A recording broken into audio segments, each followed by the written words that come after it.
যানজটে নাকাল ধোঁয়ায় দমবন্ধ করা আর বাসের জন্য রাস্তায় ঘন্টার পর ঘন্টা দাঁড়িয়ে থাকার যে ঢাকার এক পরিচিত চিত্র, সে শহরে এবার দেখা দিতে চলেছে স্বস্তের নতুন ভোর।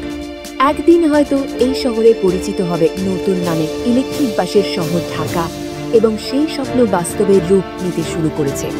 কারণ সরকার ঘোষণা করেছে ঢাকায় নামছে 400টি বৈদ্যুতিক বাস। দীর্ঘদিন ধরে রাজধানীর গণপরিবহন ব্যবস্থার দুরবস্থা নিয়ে ক্ষোভের অন্ত ছিল না সাধারণ মানুষের। ধুঁকতে থাকা বাস, ফাটা জানালা, কালো ধোঁয়া, ভাঙ্গা সিট, এ যেন গণপরিবহন নাই, যন্ত্রণার এক ভ্রমমান প্রতিচ্ছবি।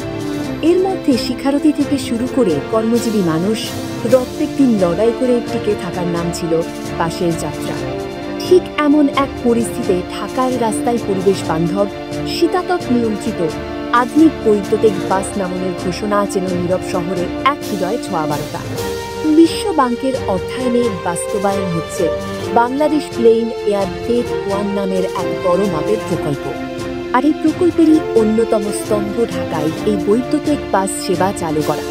পরিকল্পনা অনুযায়ী প্রথম ধাপে এই বাসগুলো চালু হবে ঢাকা থেকে নারায়ণগঞ্জ রুটে। বাসগুলো হবে সম্পূর্ণ স্বর্ণ নির্গমনকারী, মানে এক ফোঁটাও ধোঁয়া ছাড়াবে না, যা ঢাকার মতো বায়ুদূষণে বিপর্যস্ত শহরের জন্য নিঃসন্দেহে বিশালাই পরিবর্তন। শুধু দূষণহীন পরিবহন নয়, এই সব বাসে থাকবে অনুন্নত মানের সিটিং সুবিধা, ডিজিটাল টিকেটিং এবং সর্বাধুনিক লাইভ ট্র্যাকিং সিস্টেম, যার মাধ্যমে যাত্রীরা মোবাইল অ্যাপে জানতে পারবেন কোনো বাস কখন কোথায় আসছে। এই 4টি বিদ্যুতিক বাস কেনার জন্য বরাদ্দ রাখা হয়েছে 2,500 কোটি টাকা। এত বিশাল অঙ্কের বিনিয়োগ তখনই জাগতিক হয় যখন সেই প্রকল্পটি দীর্ঘস্থায়ী হয়।